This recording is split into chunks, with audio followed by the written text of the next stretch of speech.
सत्ता में अब बात करते हैं लोकतंत्र के उस पावर हाउस यानी संसद में हुए माइक और कैमरा वाले सियासी एक्शन की। नेता तो एक दूसरे पर तरह तरह के आरोप लगाते रहते हैं, लेकिन पिछले 24 घंटे संसद के अंदर कैमरे और माइक वाले पक्षपात के आरोप लगने लगे।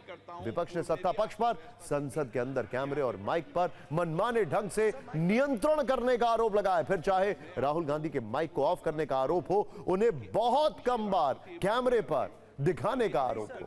इसके लिए कांग्रेस की तरफ से 2 घटनाओं का जिक्र किया गया है। आइए देखते हैं। पहली घटना कल की है, जब राष्ट्रपति द्रौपदी मुर्मू का संसद में अभिभाषण चल रहा था। कांग्रेस का आरोप है कि राष्ट्रपति के अभिभाषण के दौरान राहुल गांधी को कैमरे में कम दिखाया गया। मतलब पीएम मोदी की तुलना में बहुत कम बार कैमरे में दिखाया गया। इसे कांग्रेस के नेता मुद्दा बना रहे हैं और इस पर बयानबाजी कर रहे हैं। कांग्रेस ने सोशल मीडिया पर बाकायदा एक वीडियो पोस्ट करके यह नैरेटिव बनाने की कोशिश की है कि संसद का कैमरा भी अब राजनीतिक हो गया है। दूसरी घटना आज की है। आज संसद में माइक वाला महाभारत छिड़ा हुआ है। कांग्रेस की ओर से यह आरोप लगाया गया है कि लोकसभा में नीट पर चर्चा के दौरान राहुल गांधी का माइक ऑफ किया गया। इस दौरान स्पीकर और राहुल गांधी के बीच बहस वाली पूरी वीडियो कुंजी भी हम आपको दिखाएंगे, जिससे इस विवाद को आप ज्यादा स्पष्ट रूप से समझ पाएंगे। पहले देखिए कि माइक वाले विवाद की पूरी कहानी क्या है। आज संसद में नीट पेपर लीक के मुद्दे पर जमकर बहस हो रही थी, हंगामा चल रहा था। कांग्रेस सांसद और लोकसभा में नेता प्रतिपक्ष राहुल गांधी ने स्पीकर से नीट पेपर लीक पर चर्चा की मांग की थी। इस दौरान लोकसभा स्पीकर और राहुल गांधी के बीच बहस भी हुई, जहां राहुल गांधी ने नीट पर चर्चा के लिए समय मांगा। इस दौरान लोकसभा अध्यक्ष ने राहुल गांधी को संसदीय मर्यादाओं का पालन करने की नसीहत भी दी। लोकसभा स्पीकर और नेता प्रतिपक्ष राहुल गांधी के बीच की बहस वाली ये वीडियो कुंजी अब आप देखिए। इस वीडियो कुंजी में राहुल गांधी का माइक ऑफ करने के आरोप वाली कहानी। कि आप प्रतिपक्ष के नेता हैं, आप संसदीय मर्यादाओं का पालन करेंगे, ऐसी मेरी अपेक्षा आपसे।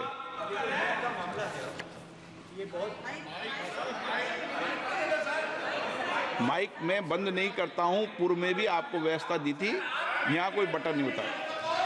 सर माइक तो दे दीजिए। मैं आपको पूर्व में बता चुका हूं कि आप विषय राष्ट्रपति भाषण में रखें। अभी आपका नहीं सर, कोई हम रिकॉर्ड में नहीं जाएगा, इसलिए मेरा आग्रह है उनको,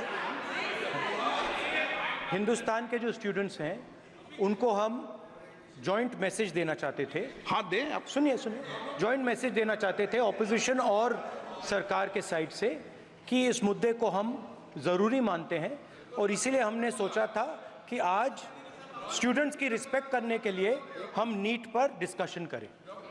ठीक है, आप डेडिकेटेड डिस्कशन। अब बात यह है कि 2 फोर्सेस हैं, एक तरफ नहीं माने।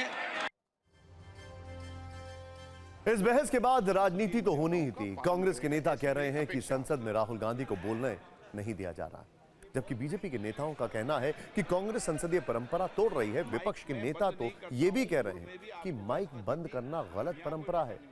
लेकिन अब सवाल यह है कि सच क्या है, इस मुद्दे पर कैसे माइक वाला सत्ता का कलेश शुरू हो गया। आइए देखते हैं। आप विषय राष्ट्रपति माइक मैं बंद नहीं करता हूं, पूर्व में भी आपको व्यवस्था दी थी।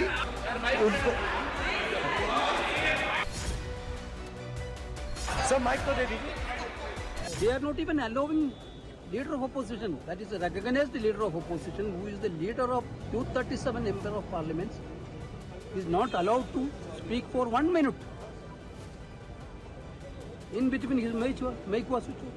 सदन को रोक करके सदन को चलने नहीं देने का जो रवैया अपनाया है, ये कांग्रेस पार्टी ने सही नहीं किया है, और परंपरा को तोड़ने का जो काम कांग्रेस ने किया है, मैं उसका खंडन करता हूं। 2 फोर्सेस हैं, एक तरफ सर माइक तो दे दीजिए। सत्ता पक्ष ने उनकी माइक बंद करके बच्चों की आवाज को दबाने की कोशिश की। हम चाहते हैं कि नीट पर एक सकारात्मक चर्चा हो, और इसीलिए जब सरकार ने मना किया तो आज हमने पार्लियामेंट के अंदर विरोध जताया। हम तो आपको चर्चा करने के लिए अवसर दे रहे हैं, सरकार अपना पक्ष रखने के लिए प्रस्तुत है। जब आप चर्चा से भागते हो, सरकार अपना पक्ष रखने के लिए प्रस्तुत है, तो कंफ्यूजन किस बात की है? पूर्व में भी आपको व्यवस्था दी थी, यहाँ कोई बटन नहीं होता। सब माइक को दे दीजिए। उनके प्रस्ताव को ना सिर्फ अस्वीकार किया गया, लेकिन उनके माइक को, वो जब बोल ही रहे थे तो माइक को स्विच ऑफ कर दिया।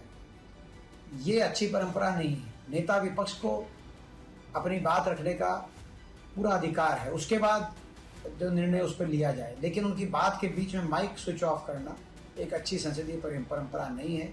सर के पास कोई इशू नहीं है कंस्ट्रक्टिव। आज तक अपोजिशन कभी कंस्ट्रक्टिव अप्रोच नहीं किया जीवन में। वो केवल सदन को गिरवी रखना चाहता है।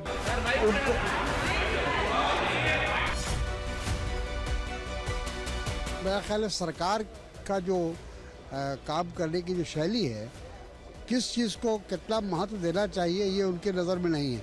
छात्रों के जीवन से खिलवाड़ हो रहा है, इसकी कोई चिंता सरकार को नहीं है। एलओपी होते ही उन्होंने सबसे पहले संसदीय परंपराओं पे कुठाराघात किया, महामहिम राष्ट्रपति का अपमान किया, क्योंकि महामहिम राष्ट्रपति के प्रति ये सदन धन्यवाद देता है।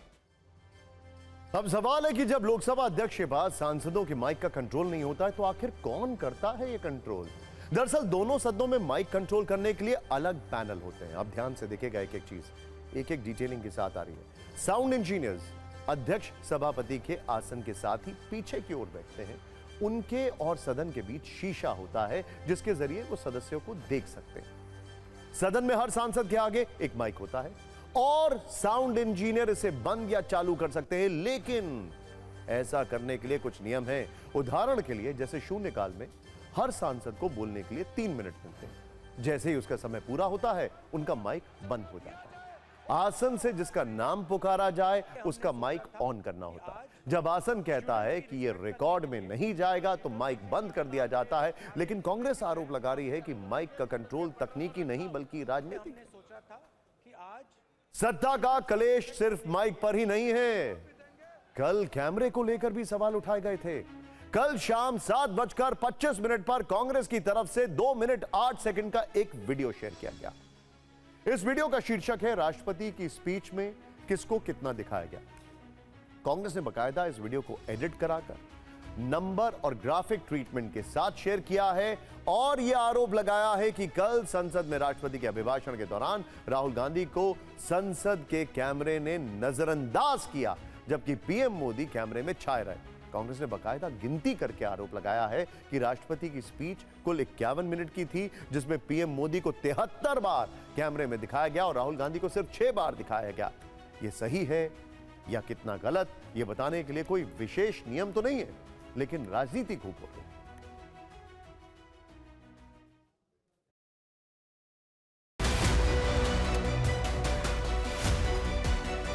राष्ट्रपति का अभिभाषण था, 51 मिनट की स्पीच थी। नेता प्रतिपक्ष राहुल गांधी हैं, नेता सदन नरेंद्र मोदी हैं। नेता प्रतिपक्ष को संसद टीवी 6 बार दिखाता है, नेता सदन को संसद टीवी 73 बार दिखाता है। 73 बार 6 बार। संसद टीवी राज्यसभा में धनखड़ जी को और लोकसभा में बिरला जी को रिपोर्ट करता है। तो इस पर हम आपत्ति करें कि ना करें? भेदभाव की ऐसी बात है कि जय संविधान का अगर कोई नारा लगाता है, उस पर आपत्ति दर्ज की जाती है। ये गलत कह रहे हैं। जब भी बोलता है कोई, तो फोकस होता बोलने वाले पर और पूरा कैमरा पूरे चैम्बर में घूमता है, सबको दिखाया जाता है और ख़ासकर जो स्पीकर होता है उस पर देखा जाता है। तो ये गलत बोल रहे हैं। और जब ये रहेंगे नहीं संसद में, आज डिबेट चल रहा था, अभी राज्यसभा से नहीं निकला हूँ, ये कोई है नहीं है, गायब नहीं है यहाँ पर। हंगामे की कहानी सिर्फ लोकसभा की नहीं, राज्यसभा में भी नीट के मुद्दे पर आज जबरदस्त बवाल हुआ। हंगामे की वजह से कई बार राज्यसभा की कार्रवाई स्थगित करनी पड़ी। सदन के अंदर नीट मामले को लेकर ऐसा हंगामा हुआ कि विपक्ष के नेता मल्लिकार्जुन खड़गे के नेतृत्व में पूरा विपक्ष वेल तक आ गया। इस पर राज्यसभा के सभापति जगदीप धनखड़ ने कहा कि विपक्ष के नेता खुद वेल में आ गए हैं, ऐसा पहले कभी नहीं हुआ। भारतीय संसदीय परंपरा में इस हद तक गिरावट आ जाएगी कि विपक्ष के नेता वेल में आ जाएंगे। उन्होंने कहा कि इस तरह का आचरण हर भारतीय को आहत करता है। आप सुनिए जगदीप धनखड़ का पूरा बयान। That it was very painful for me, unbelievable for me, that Shri Mallikarjun Kharge, a leader with parliamentary experience of over 5 decades, walking into well of the House. We expect leader of the opposition and leader of the House to exemplify their conduct that is worth emulating. वहीं मल्लिकार्जुन खड़गे ने कहा कि राज्यसभा के उपसभापति ने जानबूझकर उन्हें नजरअंदाज किया, उनका ध्यान खींचने के लिए वेल में गए। आपने राज्यसभा के सभापति जगदीप धनखड़ की बातें सुनी, अब कांग्रेस अध्यक्ष मल्लिकार्जुन खड़गे का तर्क भी देखते हैं। 10 मिनट हाथे खड़ा रहा और बैठे जगह भी मैं अपने जो पार्लियामेंट्री रूल्स होते हैं उसको ऑब्जर्व किया, लेकिन उन्होंने हमारे तरफ देखा ही नहीं। उस वक्त मुझे अंदर जाकर उनका ध्यान खींचने के लिए मैं अंदर गया, लेकिन फिर भी वो उधर देख रहे नहीं थे। जब लोग पूरे मेंबर्स अंदर आए तब मैं बाहर आया, मैं तो वहां खड़ा भी नहीं हुआ था। यानी उन्होंने मेरे को ओहो, सत्ता में आज का टाइम हो गया खत्म। हूटर जी फिर आ गए सामने। सभी न्यूज मित्रों से एक छोटी सी रिक्वेस्ट है, हमारी रील्स को खूब शेयर करिए। नमस्कार।